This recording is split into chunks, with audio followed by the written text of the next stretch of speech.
When shooting landscapes or seascapes, most photographers will choose to shoot in low light conditions at either end of the day, but sometimes that just isn't possible. So how can you shoot long exposures in broad daylight? In this film, I'll show you the ropes on how and when to use the 15-stop super stopper from Lee Filters.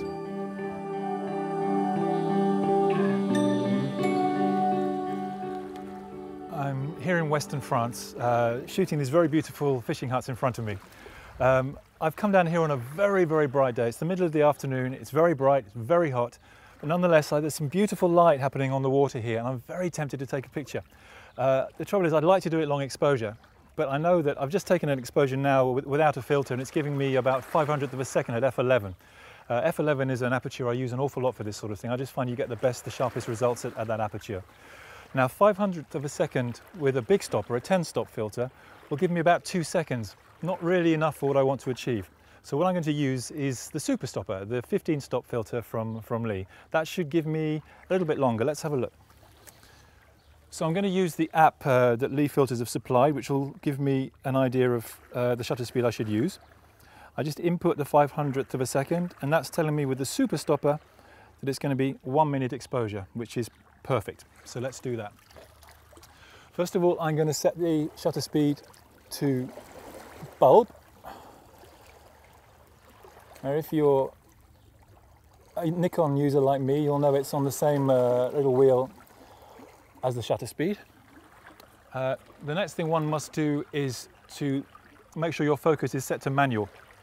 Otherwise, once the glass goes in, the camera and lens will be searching to focus. They won't see anything. The glass is so black that they won't see a thing.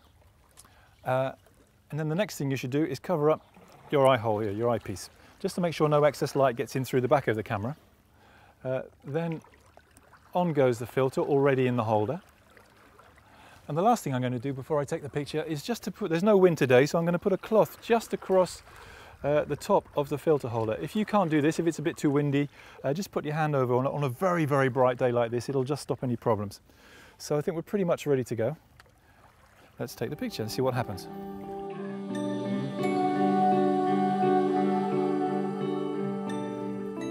And there it is. A quick look at the histogram. It seems 1 minute is absolutely perfect. The histogram's looking good. Happy with that.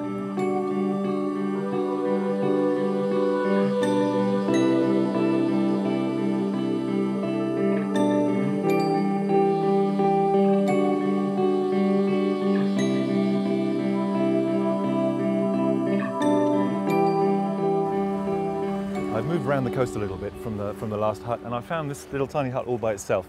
I've got some weed in front of it here, which I'm going to shoot. I found a little composition where I shoot above the weed, nice big sky, bottom right-hand corner with a hut, really minimalist, very, very simple composition.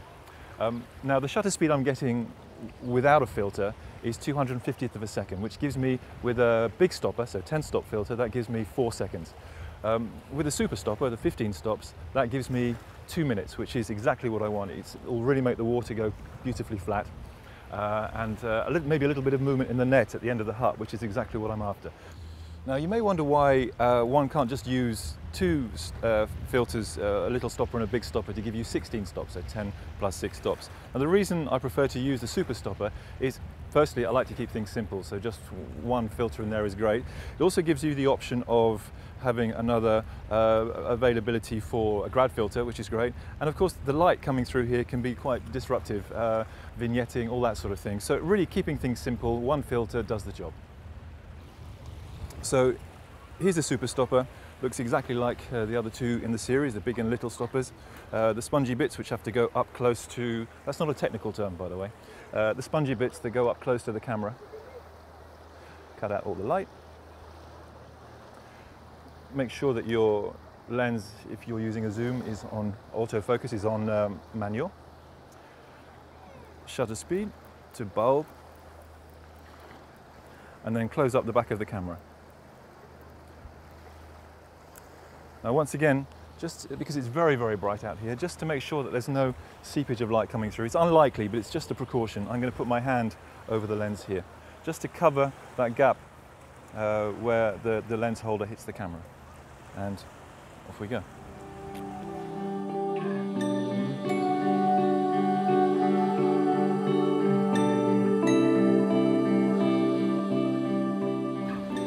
Instagram. Excellent, all good.